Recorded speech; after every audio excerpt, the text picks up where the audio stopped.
এক ভয়ঙ্কর গ্যাংস্টার যার প্রধান কাজই হলো মানুষকে খুন করা।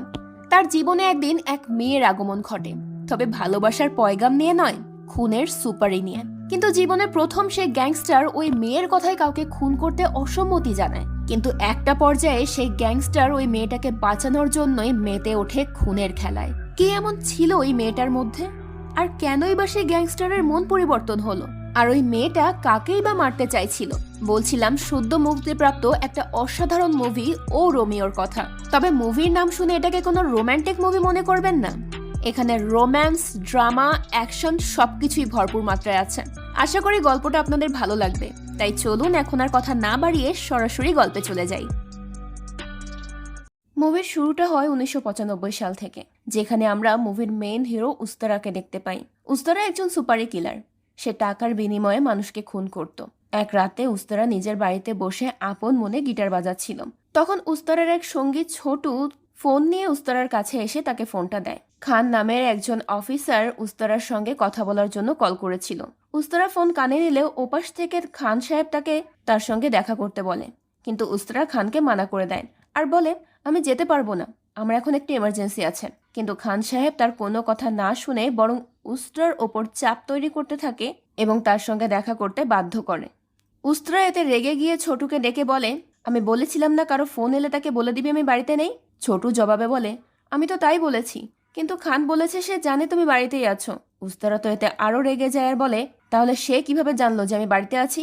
ছোট জবাব দেয়, সে জানে না। কিন্তু উস্ত্রা তার কথা বিশ্বাস করে না। উস্ত্রা তার রুম থেকে বেরিয়ে ছোটুকে মারতে আসে। সে ছোটুর দিকে বন্দুক ধরে বলে, বল কে বলেছে? তখন পেছন থেকে এক বয়স্ক মহিলা এসে বলে, আমি বলেছি। ওই বয়স্ক মহিলা আসলে উস্ত্রার দাদি ছিল। মহিলাটার দিকে তাকিয়ে উস্ত্রা বলে, তুমি কেন বলেছো দাদি? দাদি বলে, তুই তো একটা অকৃতজ্ঞ। খান সাহেব না থাকলে তুই আজ বেঁচে থাকতি না। জালাল তোকে টুকরো টুকরো করে কেটে মাছের খাবারের সঙ্গে মিশিয়ে ফেলতো। উস্ত্রা বলে, এতে খান সাহেবেরই লাভ দাদি, শত্রুর শত্রু কখনো বন্ধু হয় না। দাদি উস্ত্রাকে খানের সঙ্গে দেখা করতে যেতে বলে, কিন্তু উস্ত্রা খানের কাছে না গিয়ে তার সব সঙ্গীকে নিয়ে পার্টি করার উদ্দেশ্যে বের হতে থাকে। কিন্তু দাদি বাইরের দরজায় তালা লাগিয়ে দেয়, যার কারণে উস্ত্রার বাইরে বেরোতে পারে না। সে অনেক রাগারাগি করলেও দাদি দরজা খোলে না, যার ফলে উস্ত্রা মন খারাপ করে খান সাহেবের সঙ্গে দেখা করতে যায়। খান প্রতি মাসেই উস্ত্রাকে কাউকে না কাউকে খুন করার টার্গেট দিত। খান উস্ত্রাকে আজও কিছু অস্ত্র আর টাকা দিয়ে তাকে আর একটা নতুন টার্গেট দেয়। সে আজ উস্ত্রাকে টাকা দিয়ে আর অস্ত্র দিয়ে বলে, জালালের ফাইন্যান্স মিনিস্টার জয়েশ দুগ্গাল আজ থিয়েটারে থাকবে, তাকে আজ মারতে হবে।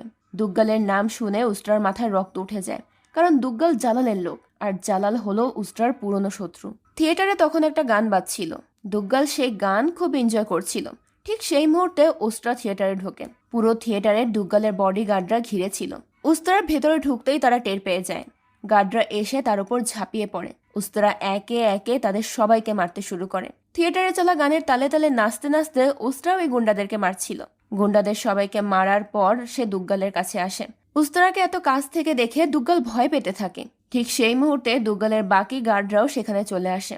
তারা সংখ্যায় ছিল শতাধিক। তাদের দেখে দুগ্গালের একটু সাহস বাড়ে। সে তাদেরকে উস্তার উপর অ্যাটাক করতে বলে, কিন্তু ওই গুন্ডারা উস্তারাকে মারতে এলে উস্তারা তাদেরকেও একে একে মেরে ফেলে। সে দুগ্গালের উপরও অ্যাটাক করে। দুগ্গালাতে ভয় পেয়ে লুকিয়ে পড়ে। এতজনের সঙ্গে ফাইট করার পর উস্ত্রা একটু বিশ্রাম নিচ্ছিল। ঠিক সেই সময় দুগ্গাল আবার বের হয়ে উস্ত্রার মাথায় আঘাত করে। তখন সেখানে খান সাহেব আসে। খান উস্ত্রার সঙ্গে কথা বলতে শুরু করে। খান উস্ত্রাকে বলে, সবসময় আমাকেই তোকে বাঁচাতে হয় কেন? তাদেরকে কথায় ব্যস্ত থাকতে দেখে দুগ্গাল হামাগুড়ি দিয়ে কোনো মতে পালানোর চেষ্টা করছিল। খান দুগ্গালকে পালাতে দেখে উস্ত্রাকে বলে, ও পালাচ্ছে, ওকে আগে মার। উস্ত্রা বলে, আমি কেন মারবো? আপনার হাতে পিস্তল আছে, আপনি মারেন। খান বলে, তুই মারবি আর আমি পরিষ্কার করব? মারার জন্য তো তুই টাকা পাস, আমি না। উস্ত্রা এটা শুনে খানকে তার টাকা ফেরত দিয়ে দুগ্গালকে মারতে বলে। দুগ্গাল সেখান থেকে পালাতেই যাচ্ছিল, তখন খান তাকে গুলি করে মেরে ফেলে। এরপর সে উস্ত্রাকে বলে, মনে রাখিস, জালালের ভাইকে যখন তুই মেরেছিলি তখন জালাল কিন্তু তোকে কুকুরের মতো খুঁজছিল। তখন আমি তোকে আশ্রয় দিয়েছি, তাই আমি যতদিন বেঁচে আছি ততদিন তোকে আমার হুকুমই মানতে হবে। উস্ত্রা খুন করায় পারদর্শী ছিল, যার কারণে খান তাকে নিজের দাস বানিয়ে রেখেছিল। এই আন্ডারওয়ার্ল্ডে থাকতেও উস্ত্রার একদমই ভালো লাগছিল না। এজন্য সে ছোটুকে সবকিছু গুছিয়ে নিতে বলে। তারা এখান থেকে পালিয়ে যেতে চাইছিল। ছোটু তখন বলে, তাহলে দাদির কি হবে? উস্ত্রা তখন ছোটুকে বলে, সে দাদিকেও আফিম খাইয়ে এখান থেকে নিয়ে যাবে। উস্ত্রা যখন তার রুমে যায় তখন সে দেখে তার রুমে একটা মেয়ে দাঁড়িয়ে আছে। মেয়েটার নাম ছিল আফসা। উস্তা প্রতি রাতেই কোনো না কোনো মেয়ের সঙ্গে রাত কাটাতো। আজ রাতে সে আফসাকে দেখে ভাবে হয়তো এই মেয়েটাই আজ তার শয্যা সঙ্গী। সে আফসাকে অনেক ভদ্রভাবে খাবার অফার করে, কিন্তু আফসা বলে আমি ইফতার করে এসেছি। এটা শুনে উস্তা অনেক অবাক হয়ে যায় আর আফসাকে বলে তুমি রোজা রাখো? আফসা বলে আমি সব রোজাই করি। উস্তা এতে বুঝতে পারে আফসা অনেক ধার্মিক। সে উস্তাকে জিজ্ঞেস করে একটা খুনের জন্য আপনি কত টাকা নেন? উস্তা বলে এটা তো টার্গেটের উপর ডিপেন্ড করে। উস্তা মজা করে আফসাকে বলে তোমার দরকার হলে আমাকে বলো, আমি তোমার জন্য ফ্রিতে একটা খুন করে দেব। আফসা তখন বলে 4 জনের খুন আপনি কিভাবে ফ্রিতে করবেন? এটা শুনে উস্তা অনেক অবাক হয়। আফসা তখন ওই 4 জনের নাম বলে যাদেরকে সে খুন করতে চায়। আফসা বলে জালাল, পাহাড়ে, আনসারি আর শঙ্কর, এই 4 জনকে খুন করতে হবে। জালালের নাম শুনে উস্তা আরো বেশি অবাক হয়, কারণ জালাল এই শহরের সবচেয়ে বড় গ্যাংস্টার আর সে তো তার পুরনো শত্রু। জালাল এতটাই শক্তিশালী যে কেউ তার সঙ্গে মোকাবেলা করতে পারে না। উস্তা আফসাকে বলে তোমাকে এখানকার অ্যাড্রেস কে দিয়েছে? আফসা বলে পেছনের গলির শিল্পা চাচির থেকে অ্যাড্রেস পেয়েছি। আফসা বলে আমি সবার থেকে শুনেছি জালালকে একজনই মারতে পারে, আর সে হলো উস্তা। উস্তা আফসাকে জিজ্ঞেস করে বাকি 3 জনকে কেন মারতে হবে? আফসা বলে কারণ তারা জালালের জন্য কাজ করে। আফসা উস্তাকে আবার প্রশ্ন করে আপনি তো বললেন না কত টাকা নেবেন? উস্তা তখন রেগে গিয়ে ছোটুকে সেখানে ডেকে এনে চেপে ধরে বলে তুই কেন আফসাকে এখানে ঢুকতে দিয়েছিস? এই বিষয়টা নিয়ে সে ছোটুর সঙ্গে ফাইট করতে থাকে। উস্তা আফসার কাজ করতে রাজি হয় না, বরং সে আফসাকে সেখান থেকে চলে যেতে বলে। আফসা তখন মন খারাপ করে সেখান থেকে বেরিয়ে আসে, কিন্তু সে বাড়ি না গিয়ে সারা রাত উস্তার বাড়ির সামনেই দাঁড়িয়ে থাকে। উস্তা সেটা খেয়াল করে, কিন্তু সে পাত্তা দেয় না। সেভাবে হয়তো আফসা কিছুক্ষণ অপেক্ষা করেই চলে যাবে। রাতে উস্তা তার বাড়ির পাশের রেড লাইট এরিয়ার সবচেয়ে ফেমাস আসরে যায়, আর সেখানকার সবচেয়ে ফেমাস ডান্সার জুলি উস্তার জন্য অপেক্ষা করছিল। সে শর্ত দিয়েছিল উস্তা না আসলে সে ডান্স শুরুই করবে না। উস্তা সেখানে এলে জুলি নাচতে শুরু করে।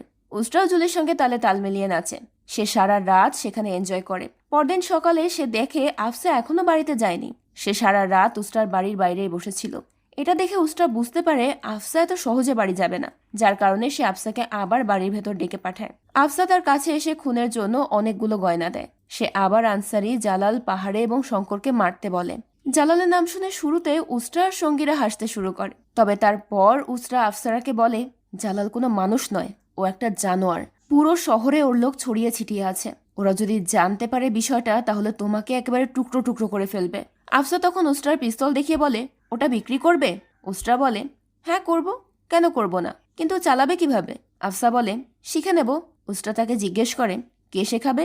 আফসা বলে কেন আপনি শেখাবেন? এটা শুনে উস্তা বলে ফ্রিতে? আফসা বলে ফ্রিতে না, এর বিনিময়ে আপনি যা চাইবেন তাই দেব। তখন উস্তা বলে আমার সঙ্গে 1 রাত থাকতে পারবে? এটা শুনে আফসা একেবারে চুপ হয়ে যায়, কিন্তু সে জালালকে মারার জন্য এতটাই মরিয়া হয়ে গিয়েছিল যে সে বাধ্য হয়ে উস্তার এই শর্তেও রাজি হয়ে যায়। উস্তা আফসার এই অসহায় অবস্থাটা বুঝতে পেরেছিল, যার কারণে সে তার সব সঙ্গীদেরকে সেখান থেকে বাইরে যেতে বলে। সবাই চলে গেলে উস্তা মেয়েটার সমস্ত গহনা ফিরিয়ে দিয়ে তাকে বলে তোমাকে দেখে ভদ্র ঘরের মনে হয়, অন্য কেউ ছিঁড়ে খাওয়ার আগে এখান থেকে চলে যাও। আফসা এরপর বাড়ি ফিরে এসে কান্নায় ভেঙে পড়ে। সে বাড়িতে আত্মহত্যা করার জন্য ফ্যানের সঙ্গে ওড়না পেঁচায়। তার চোখ মুখ ছিল বিষণ্ণতায় ভরা।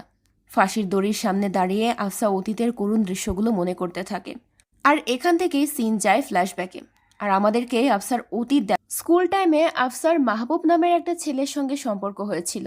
কলেজে ওঠার পর তাদের প্রেম আরো গাঢ় হয়। একটু বড় হওয়ার পর ছেলেটা তার বাড়িতে বিয়ের প্রস্তাব দেয়, কিন্তু মাহবুবের খুব বেশি ইনকাম ছিল না, যার কারণে আফসার বাবা আফসার সঙ্গে তার বিয়ে দিতে রাজি হয় না।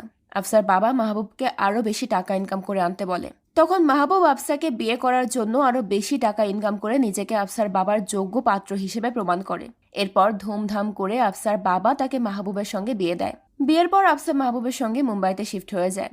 আফসা আর মাহবুব অনেক হ্যাপি ছিল, কিন্তু এক রাতের বেলায় মাহবুবকে শঙ্করের 2 জন লোক আহত অবস্থায় বাড়িতে নিয়ে আসে। মাহবুবের এই অবস্থা দেখে আফসা অনেক অস্থির হয়ে যায়।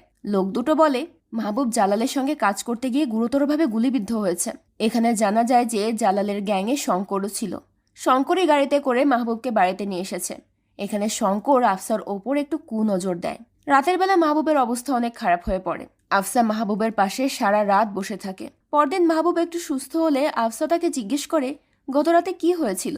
তখন মাহবুব জানায় যে সে বেশি টাকা ইনকাম করার জন্য জালালের গ্যাংয়ের সঙ্গে যুক্ত হয়েছিল, তবে সে কোনো অন্যায় কাজ করতো না। সে শুধুমাত্র অ্যাকাউন্ট্যান্ট হিসেবে তাদের সমস্ত কিছুর হিসেব রাখত। এসব শুনে আস্থা মাহবুবকে জালালের গ্যাং থেকে সরে আসার পরামর্শ দেয়। মাহবুব প্রথমে রাজি না হলেও আফসার জোরাজুরিতে সে এতে রাজি হয়ে যায়। কয়েকদিন পর মাহবুব একদম সুস্থ হয়ে ওঠে। সে সুস্থ হয়ে জালালকে বলতে চায় যে সে আর তার কাজ করবে না, কিন্তু জালাল অনেক হিংস্র ছিল। তার গ্যাং থেকে কেউ এত সহজে বেরিয়ে যাবে এটা সে কখনোই চায়নি। এজন্য তার গ্যাং থেকে কেউ সরে আসার কথা বলতেই সে তাকে মেরে ফেলত। মাহবুব তার গ্যাং থেকে বের হতে চাইছিল, তাই জালাল তার লোকেদেরকে তাকে মেরে ফেলার অর্ডার দেয়। দুপুরে আফসাকে জানানো হয় যে পুলিশের এনকাউন্টারে মাহবুবের মৃত্যু হয়েছে। মাহবুবের মৃত্যুর খবর পেয়ে ছুটে যায় মর্গে আফসা। সকালে সুস্থ অবস্থায় যাকে ঘর থেকে বিদায় দিয়েছে, দুপুরে সে লাশ হয়ে গেছে। এই দৃশ্যটা আফসা কোনোভাবেই মেনে নিতে পারছিল না। কেন যেন আমার হঠাৎ করে বাংলাদেশের ইনসিডেন্টগুলোর কথা মনে পড়ে গেল। খুন খারাপই তো চলছেই বাংলাদেশে, কিন্তু সেই সাথে অ্যাক্সিডেন্টগুলোর যে কি বাজে অবস্থা। প্রত্যেক দিন যে মর্মান্তিকভাবে অ্যাক্সিডেন্টগুলো হচ্ছে, ওই দৃশ্য সত্যিই চোখে দেখা যায় না। তো যাই হোক, আমরা গল্পে ফিরি। আফসা জানতে পারে যে ইন্সপেক্টর পাহাড়ে মাহবুবের এনকাউন্টার করেছিল। আফসা ন্যায় বিচার পাওয়ার জন্য পাহাড়ের উপর কেস করে দেয়। কেস কোর্টে উঠলে আফসার উকিল জাজকে জানায় যে মাহবুব গ্যাং ছাড়তে চেয়েছিল, কিন্তু পুলিশ ইন্সপেক্টর জালালের অর্ডারে তাকে খুন করেছে। সে মাহবুবকে ন্যায় দেওয়ানোর অনেক চেষ্টা করেছে, কিন্তু বিপক্ষ দলের উকিল আনসারি তাকে অপরাধী প্রমাণ করে দেয়। আনসারি কোর্টে একটা বন্দুক পেশ করে বলে, এই বন্দুক নিয়ে মাহবুব অনেক মানুষকে খুন করেছে, তাই ইন্সপেক্টর পাহাড়ে তাকে মেরে ঠিকই করেছে। এই পাহাড়ে আর আনসারি দুজনই ছিল জালালের লোক। তারা দুজন মিলে কোর্টে মাহবুবকে দোষী সাব্যস্ত করে তাকে একজন গ্যাংস্টার হিসেবে প্রমাণ করে দেয়, যার ফলে আফসা ন্যায় বিচার পাওয়ার আশা নিয়ে যে কেসটা করেছিল সেটা খারিজ করে দেওয়া হয়। আর তাতে আফসা অনেক হতাশ হয়। আফসা এই জন্যই নিজের স্বামীর খুনের বদলা নেওয়ার জন্য মরিয়া হয়ে উসরার কাছে গিয়েছিল। আর এটাই ছিল তার জীবনের মূল ঘটনা। সিন প্রেজেন্টে আসে। আমরা দেখি আফসা সুইসাইড না করে বিছানায় গিয়ে ঘুমিয়ে পড়ে। পরদিন আমরা আফসাকে একটা হোটেলে কাজ করতে দেখি। আফসা ওই হোটেলে কাজ করে নিজেকে চালাতো। ওই হোটেলে একদিন উস্ত্রা আর তার লোকেরা খাবার নিতে আসে। উস্ত্রা সেখানে আফসাকে দেখে তার কাছে যায় আর তার নাম জিজ্ঞেস করেন। আফসা তার নাম বলে। উস্ত্রা তখন তাকে ওই দিনের বলা কথাগুলোর জন্য সরি বলে, আর আফসাও তাকে ক্ষমা করে দেয়। সে বলে, এই শহরে মানুষ কোনো উদ্দেশ্য ছাড়া কিছুই করে না, অন্যের দুঃখ মানুষ কিভাবে বুঝবে। উস্ত্রা বলে, কাউকে খুন করা এতটা সহজ না। উস্ত্রার লোকেরা খাবার নিয়ে তাদের গাড়িতে তুলতে থাকে। আফসাও তাদের সঙ্গে হেল্প করতে থাকে।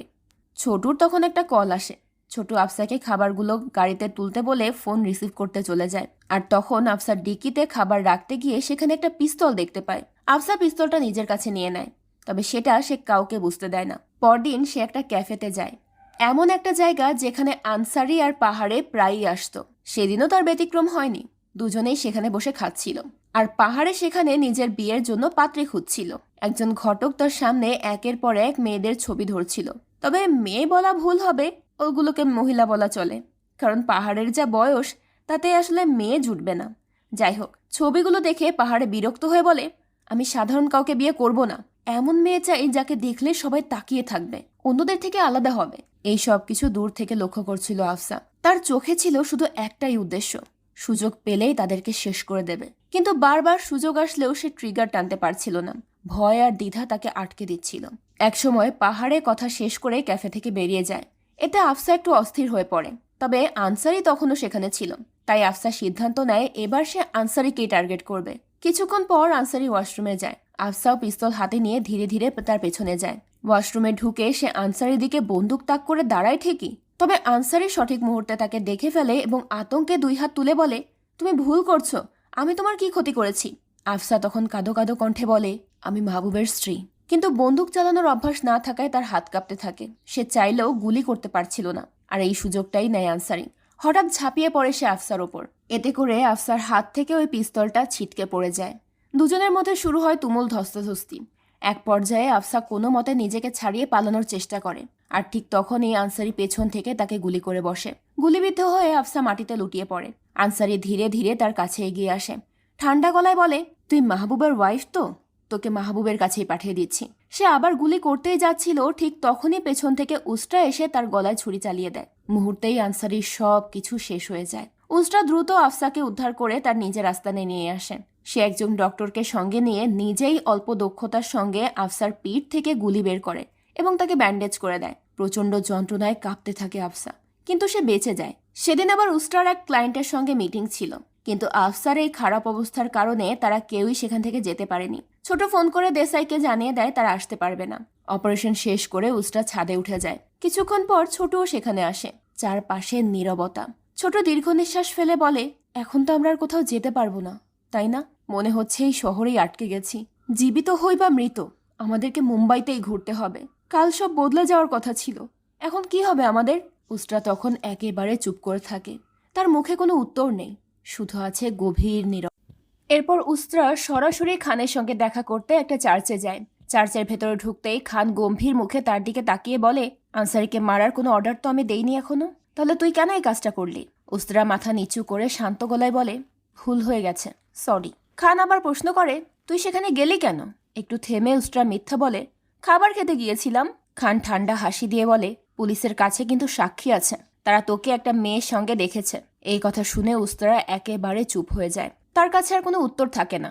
এরপর খান ধীরে ধীরে বলে, সামনের মাসে নেপালে জালালের কম্পাউন্ডের ডেলিভারি আছে, আমাদের খুব সাবধানে প্রস্তুতি নিতে হবে। আমি না বলা পর্যন্ত তুই কোথাও বেরোবি না। রাত গভীর হলে উস্ত্রা এসে বসে আফসার পাশে। কিছুক্ষণ চুপ থেকে সে বলে, কাউকে মেরে ফেলা এত সহজ না। একবার এই কাজ করলে মানুষের ভেতরের জানোয়ারটা চিরদিনের জন্য জেগে ওঠে। তোমার ভাগ্য ভালো আজকে তুমি সেটা করনি। সুস্থ হলেই তুমি তোমার বাড়িতে ফিরে যাবে। এরপর থেকে সুস্থ হওয়া পর্যন্ত আফসার সেখানেই থাকতে শুরু করে। ধীরে ধীরে সে উস্ত্রার লোকজনের সঙ্গে মিশে যায়, তাদের সাথে বসে গল্প করে, ক্যারাম খেলে। অনেকদিন পর আবার তার মুখে হাসি ফিরে আসে, তার দিনগুলো যেন একটু একটু করে স্বাভাবিক হতে থাকে। উস্ত্রাও খানের নির্দেশ মেনে বাইরে যাওয়া বন্ধ করে দেয়। বেশিরভাগ সময় সে আফসার সঙ্গে কাটাতে থাকে। সময়ের সাথে সাথে তাদের মধ্যে একটা নীরব সম্পর্ক তৈরি হয়, কথায় না বলা কিন্তু অনুভবে বোঝা যায়। রাতে আফসা তার দাদির সঙ্গে ঘুমোতো, কিন্তু দাদি জোরে জোরে নাক ডাকার কারণে তার ঘুম ভেঙে যেত বারবার। তাই এক রাতে সে বাইরে এসে চুপচাপ বসে গান গাইতে শুরু করে। সেই সময় উস্ত্রা নিজের রুমে দুটো মেয়ের সঙ্গে ছিল। হঠাৎ আফসার গান শুনে সে বাইরে বেরিয়ে আসে। ওই সুরে কিছু তো একটা ছিল যা তাকে টেনে নিয়ে আসে সেখানে। উস্ত্রার কাছে এসে সে জিজ্ঞেস করে, কি করছো? আফসা মৃদু হেসে বলে, এটা আমার বাবার লেখা গান। উনি একজন ক্লাসিক্যাল গায়ক ছিল, আর আমি ছোটবেলা থেকে তার কাছেই শিখেছি। দুজন পাশাপাশি বসে যায়। নীরব রাত, হালকা বাতাস বইছিল। উস্ত্রা আর আফসা বাইরে বসে গল্প করতে শুরু করে। আফসা জানতে চায়, আপনি এর আগে কোথায় থাকতেন? উস্ত্রা বলে, লখনৌ। আফসা আবার প্রশ্ন করে, আপনার নাম উস্ত্রা হলো কিভাবে? কিছুক্ষণ চুপ থেকে উস্ত্রা ধীরে ধীরে বলে, আমি একসময় একটা সেলুনে কাজ করতাম। আমার কাজ করার মূল উদ্দেশ্য ছিল বাবার খুনিকে খুন করা। আমার বাবাকে একজন ডন খুন করেছিল। সে একদিন আমার সেলুনে দাড়ি কাটতে এসেছিল। সেই দিনই আমি তার গলা থেকে বুক পর্যন্ত চিড়ে দেই। আমি তাকে এমনভাবে মেরেছিলাম যে ডাক্তার লাশটা দেখে বলেছিল খুনটাও একজন আর্টিস্টের কাজ। সেই থেকে সবাই আমাকে উস্ত্রা বলে ডাকে, আর তারপর থেকেই নামটা ছড়িয়ে পড়েছে। চারপাশে আবার নীরবতা নেমে আসে। উস্ত্রা হালকা গলায় বলে, আবার একটা গান শোনাও। আফসাও চোখ বন্ধ করে ধীরে ধীরে গুনগুন করে গান শুরু করে। গানের মাঝখানে উস্ত্রা উঠে চলে যেতে থাকে। আফসা বলে, আমি এখন সুস্থ হয়ে গেছি, তাই আমি বাড়ি চলে যাব।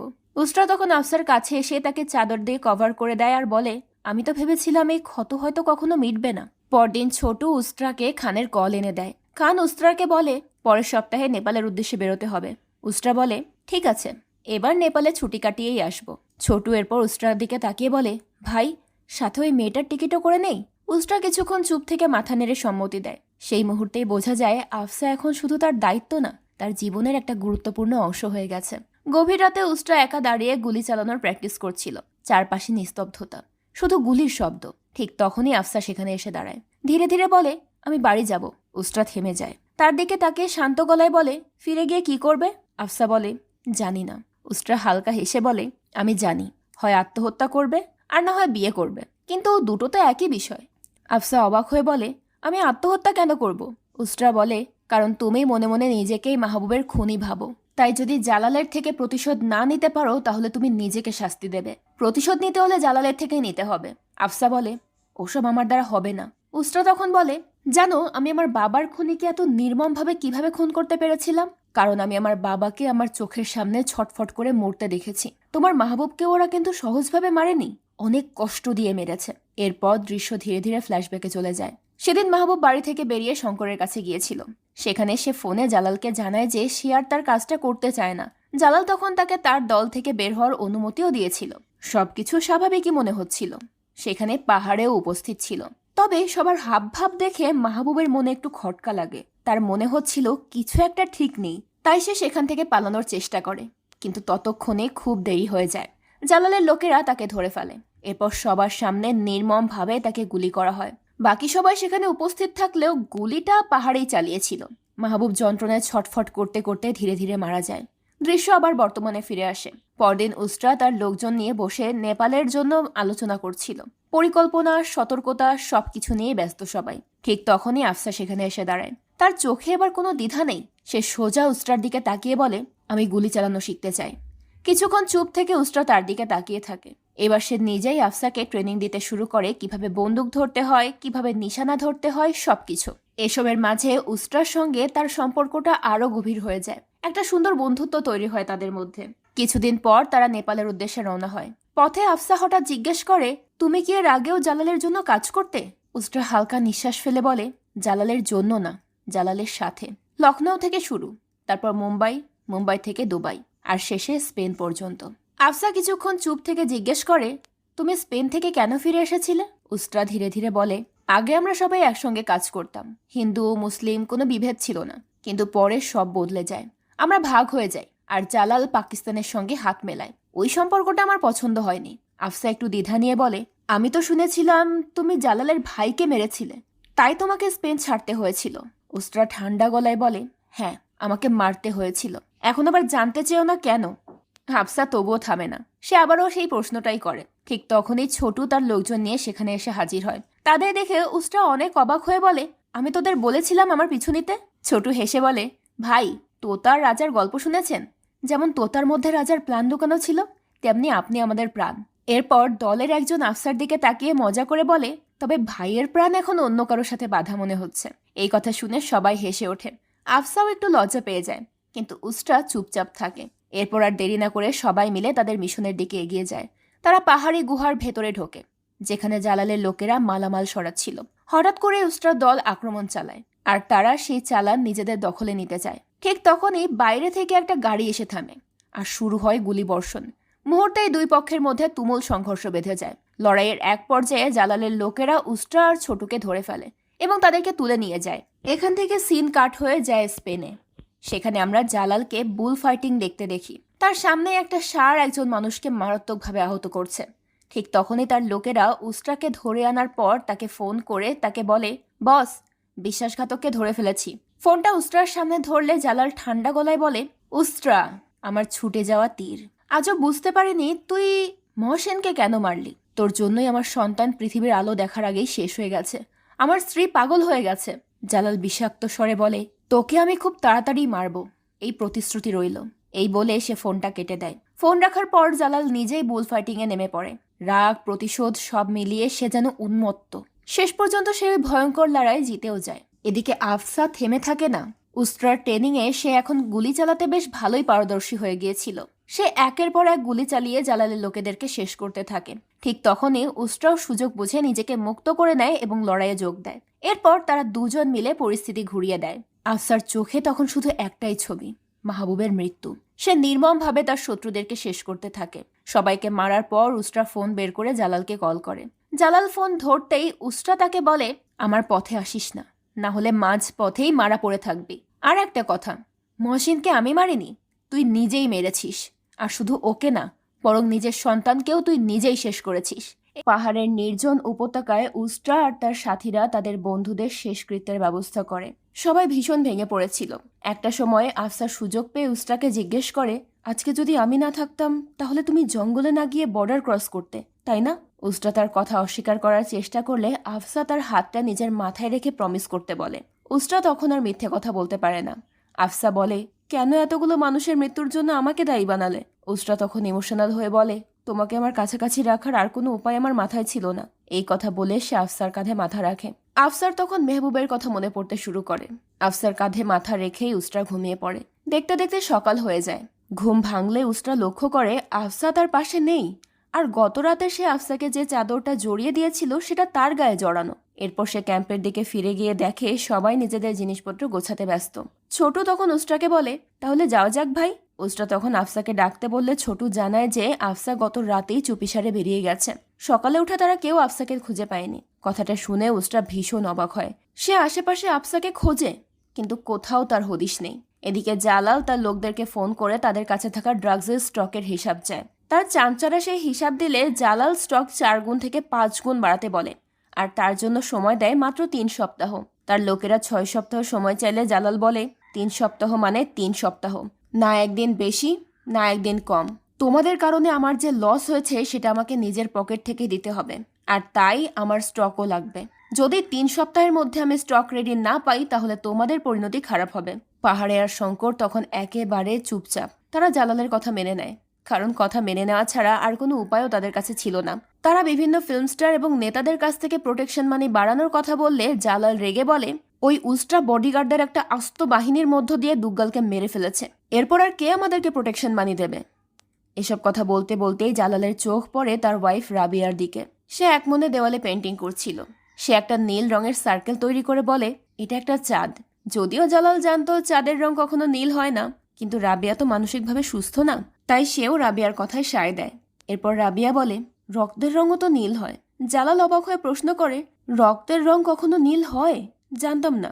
রাবিয়া বলে, আমিও জানতাম না, কিন্তু যখন আমার বাচ্চাটা মারা গেল তখন ডক্টর আমাকে বুঝিয়েছিল কিভাবে মানুষ মারা যাওয়ার পর রক্ত চলাচল থেমে যায়, আর সেই জমাট বাঁধা রক্তটাই ধীরে ধীরে নীল, গাঢ় নীল, বেগুনি আর তারপর কালো হয়ে যায়। এসব কথা শুনে জালালের চোখ বেয়ে জল গড়িয়ে পড়তে শুরু করে। রাবিয়া তখন তাকেও পেন্টিং করতে বললে জালাল কোনো কথা না বলেই তার ওয়াইফের পাগলামোতে অংশ নেয়। ওদিকে উস্ট্রা এলাকায় ফিরে সবার প্রথমে আফসার বাড়িতে যায়।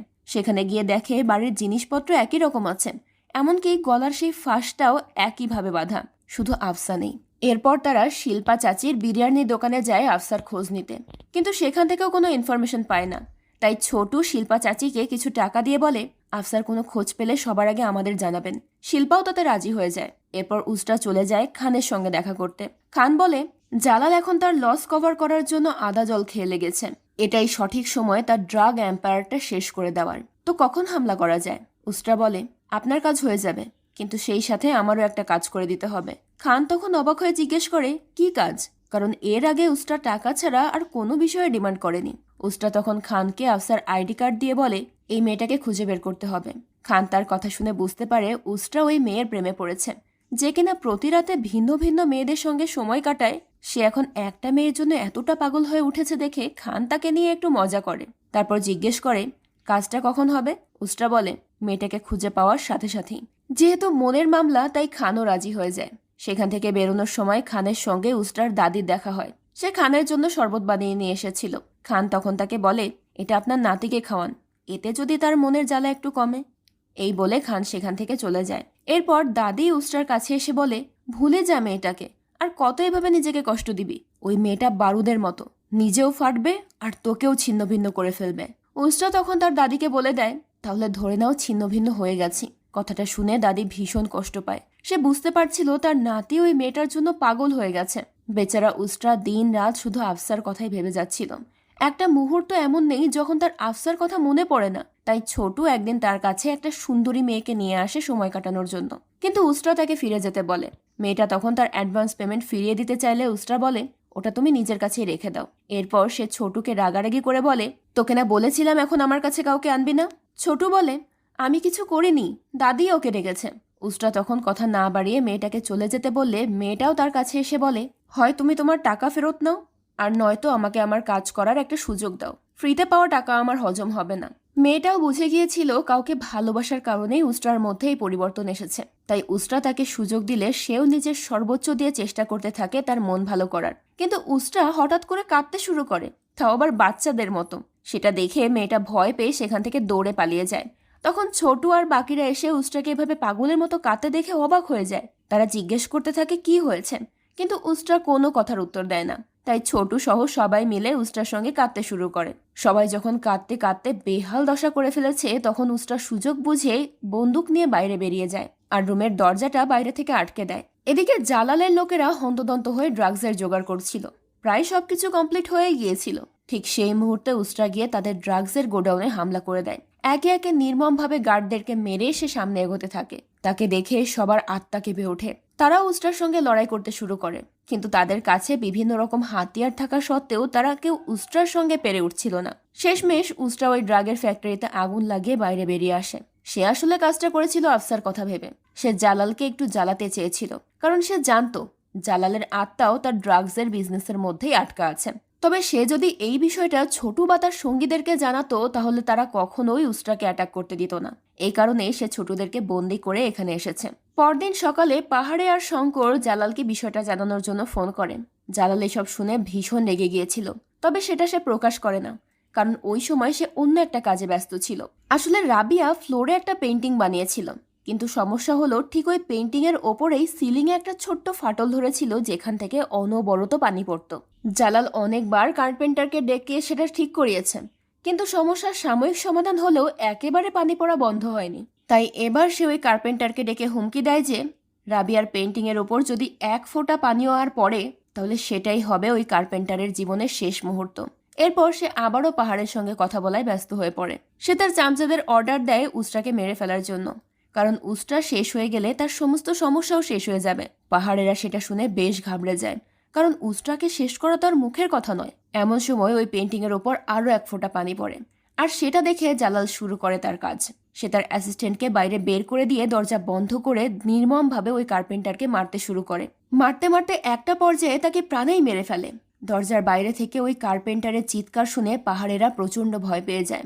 এরপর জালাল তার কাজ শেষ করে বাইরে এসে ওদেরকে বলে, যদি 3 দিনের মধ্যে উস্ত্রা শেষ না হয় তাহলে তোমাদের মধ্যে একজন মারা পড়বে। অন্যদিকে খান জালালের ফ্যাক্টরিতে অ্যাটাকের খবরটা পেয়ে ক্ষেপে গিয়ে উস্ত্রাকে মারতে শুরু করে, কারণ এই বিষয়ে তো খান নিজেও কিছু জানতো না। এখন উপরতলা থেকে তাকে নানা রকম প্রেশার দেওয়া হলেও সে কিচ্ছু বলতে পারছিল না। উস্ত্রা তখন খুব স্বাভাবিকভাবেই বলে, আমি তো ভেবেছিলাম আপনি খুশি হবেন। খান তখন তার কথার কোনো উত্তর না দিয়ে উল্টো বলে, আমি তোমার দেশ থেকে বেরোনোর সমস্ত ব্যবস্থা করে দিয়েছি। তোমার এই চেহারা যেন 3 দিনের মধ্যে মুম্বাই শহর থেকে উধাও হয়ে যায়। উস্ত্রা তখন আফসার ব্যাপারে জিজ্ঞেস করলে খান বলে, তাকে দিল্লি, লখনৌ, মুম্বাই, পাটনা কোথাও খুঁজতে বাদ রাখিনি, কিন্তু কোথাও খুঁজে পাওয়া যাচ্ছে। খান সেখান থেকে বেরিয়ে যাওয়ার পর উস্ত্রাও যখন বেরোচ্ছিল তখন হঠাৎ ডাস্টবিনে শিল্পা চাচির বিরিয়ানির প্যাকেট দেখতে পায়। উস্ত্রার মনে তখন একটু খটকা লাগে, তাই সে ছোটুকে নিয়ে শিল্পা চাচিকে ফলো করার সিদ্ধান্ত নেয়। ছোটু তখনও তাকে বোঝানোর চেষ্টা করে যে তার আফসাকে ভুলে গিয়ে নিজের সেফটির কথা ভাবা উচিত, তাদের দেশ ছেড়ে পালানো উচিত, কিন্তু উস্ত্রা তার সিদ্ধান্তে অনড়। তারা শিল্পাকে ফলো করতে করতে একটা মন্দিরের সামনে গিয়ে দাঁড়ায়। সেদিন আবার গণেশ পূজার উৎসব ছিল, যা মুম্বাইয়ের লোকেরা অনেক ধুমধাম করে পালন করে। শিল্পা মন্দিরে গিয়ে কারোর জন্য অপেক্ষা করতে শুরু করে। কিছুক্ষণের মধ্যেই সেখানে পাহাড়েরা এসে পৌঁছায়, আর তার সাথে ছিল তার ওয়াইফ রানী, যাকে আমরা এতক্ষণ আফসা নামে চিনেছি। তাকে দেখে উস্ত্রা একেবারে থ হয়ে যায়। তো এরপর পাহাড়ের ভেতরে গিয়ে আফসার সঙ্গে তার আরেক সঙ্গে শঙ্করের পরিচয় করিয়ে দেয়। পাহাড়ের মতো একটা লোক এত সুন্দরী একটা বউ পেয়েছে দেখে শঙ্কর মনে মনে খুব জেলাস হতে থাকে। এই বিষয়টা নিয়ে সে পাহাড়ের সঙ্গে মজাও করে, তবে পাহাড়ে বিষয়টা হেসে উড়িয়ে দেয়। শঙ্কর অবশ্য এর আগেও আফসাকে দেখেছে, কিন্তু অনেক আগের কথা তো, তাই তার মনে নেই।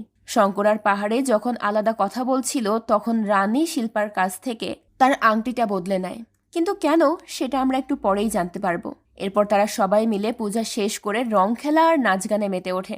সেখানে সবাই যে যার মতো ঢোলের তালে নেচে যাচ্ছিল।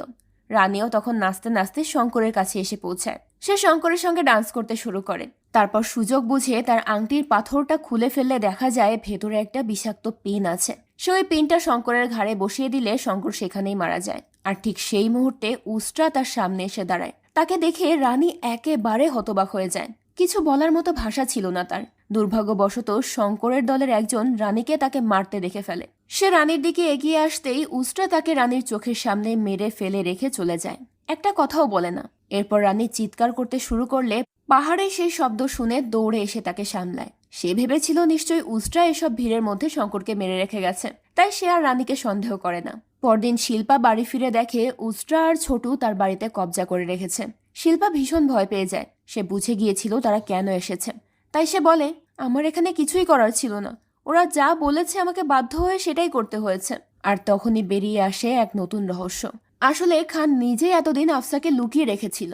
একদিন তার অফিসে সে শিল্পাকে ডেকে রানী ওরফে আফসার সঙ্গে পরিচয় করে দিয়েছিল এবং তাকে বলে দিয়েছিল রানীকে নিজের ভাইজি হিসেবে সবার কাছে পরিচয় দিতেন। আসলে আফসা যখন জানতে পারে উস্ত্রা খানের কথা মতো কাজ করে, তখন আফসা নিজেই খানের শরণাপন্ন হয়। যেহেতু দুজনের মোটিভ একই ছিল, তাই খানও তাকে সাহায্য করতে রাজি হয়ে যায়। সেই আফসাকে রানীর পরিচয়ে পাহাড়ের কাছে পাঠায়, আর পাহাড়ে তো এত সুন্দর মেয়ে দেখে গলে গিয়ে তাকে বিয়েই করে ফেলে। শিল্পার সঙ্গে কথা শেষ করে উস্ত্রা পৌঁছে যায় আফসার সঙ্গে দেখা করতে। পাহাড়ে ওই সময় বাড়িতে ছিল না। আফসা তাকে জিজ্ঞেস করে, কি চাও তুমি? উস্ত্রা জিজ্ঞেস করে, কেন করলে আমার সাথে এসব? এভাবে না বলে কেন চলে এলে? আফসা বলে, আমার কিচ্ছু করার ছিল না। এতগুলো মানুষের মৃত্যুর দায় মাথায় নিয়ে চলতে আমার দম বন্ধ হয়ে আসছিল। তার উপর তোমার ভালোবাসা আমার গলার ফাঁস হয়ে যাচ্ছিল। হয়তো আর কিছুদিন ওখানে থাকলে আমিও তোমার প্রতি দুর্বল হয়ে পড়তাম। আমি আমার মাহবুবের সঙ্গে বেইমানি করতে পারবো না। তুমি আমার জীবন থেকে চলে যাও। উস্তা তখন তার কথা শুনে রেগে গিয়ে বলে, ঠিক আছে, চলে যাব, কিন্তু প্রথমে তুমি যে শর্তে রাজি হয়েছিলে সেই শর্ত পূরণ করতে হবে। তুমি আমার সঙ্গে সময় কাটাতে চেয়েছিলে। কথাটা শুনে আফসার মাথায় যেন আকাশ ভেঙে পড়ে, কারণ সেই দিন তো সে ওই কথাটা ইমোশনাল হয়ে বলেছিল। কিন্তু আজকে উস্ত্রা তাকে তার শর্ত পূরণ করতে জোর দিতে থাকলে মেয়েটার মন ভেঙে যায়। কিন্তু তাতে উস্ত্রার কিছু যায় আসে না। সে ধমক দিয়ে আফসাকে তার জামা কাপড় খুলে ফেলতে বলে। বাধ্য হয়ে আফসাও নিজেকে বিবস্ত্র করে ফেলে। তবে এবার উস্ত্রা তার কাছে যাওয়ার বদলে লজ্জায় মুখ ফিরিয়ে নেয়। তখন আফসা বলে, আমি জানি তুমি আমার শরীর না, আমার আত্মা চাও, আমার মন চাও, কিন্তু সেটা কখনোই সম্ভব না। উস্ত্রা তখন সেখান থেকে চলে যেতে চাইলে আফসা তাকে ডেকে বলে, ভালোবাসা একটা বড় অভিশাপ, যেটা তোমাকেও শেষ করে দিচ্ছে, আমাকেও শেষ করে দিয়েছে। উস্ত্রা তখন একটাও কথা না বলে সেখান থেকে চলে যায়। বাইরে বেরিয়ে সে পাগলের মতো ড্রিঙ্ক করতে শুরু করে আর রাস্তায় এদিক সেদিক হাঁটতে থাকে। হাঁটতে হাঁটতে একটা গলির মধ্যে কিছু ছিনতাইকারী তাকে আটক করে। উস্ত্রা চাইলে তাদেরকে শেষ করে দিতে পারত, কিন্তু সে সেধে উল্টো তাদের কাছে স্যারেন্ডার করে আর নিজের সর্বস্ব খুইয়ে তাদের কাছে মারও খায়। সৌভাগ্যবশত ছোটু সঠিক সময়ে এসে ওই ছিনতাইকারীদেরকে তাড়িয়ে উস্ত্রাকে বাঁচিয়ে নেয়। উস্ত্রার এমন বিধ্বস্ত অবস্থা দেখে ছোটু বলে, কেন এসব করছো ভাই? ভুলে যাও না মেয়েটাকে। উস্ত্রা বলে, ভুলে যাব, পার্মানেন্টলি, কিন্তু একটা শর্তে। যতক্ষণ না ও জালালকে মারছে ততক্ষণ ওর শরীরে একটা আঁচড়ও কাটতে দেওয়া যাবে না। এরপর সে অতিরিক্ত কষ্ট আর শোকে নাচতে শুরু করে, আর ছোটুও তখন তাকে সঙ্গ দেয়। পরদিন থেকে উস্ত্রা তার লোকজনদেরকে খান, পাহাড়ে আর আফসার ওপর নজর রাখতে বলে। তারা সর্বক্ষণ ওই তিনজনের ওপর নজর রাখছিল এবং টাইম টু টাইম আপডেট দিচ্ছিল উস্ত্রাকে। এরই মাঝে খান একটা ট্যাক্সিতে করে স্টেশনে যায়, আর যাওয়ার পথে সে কাউকে ফোন করে জানায় যে সে কত নম্বর বগিতে থাকবে এবং কোথায় যাবে। ট্যাক্সি থেকে বেরিয়ে যাওয়ার পর ওই ড্রাইভার পাহাড়েকে ফোন করে সমস্ত ইনফরমেশন জানিয়ে দেয়। সাথে এটাও জানায় যে হয়তো খান ওই স্টেশনে উস্ত্রার সঙ্গে দেখা করবে। তাই পাহাড়ে তার টিমকে নিয়ে ওই স্টেশনে গিয়ে খানদের অপেক্ষা করতে শুরু করেন। ছোটু খবরটা পেয়ে উস্ত্রাকে জানালে সে ভীষণ ভয় পেয়ে যায়, কারণ ওই সময় ট্রেনে খানের সঙ্গে উস্ত্রা নয় বরং আফসা দেখা করতে গিয়েছিল।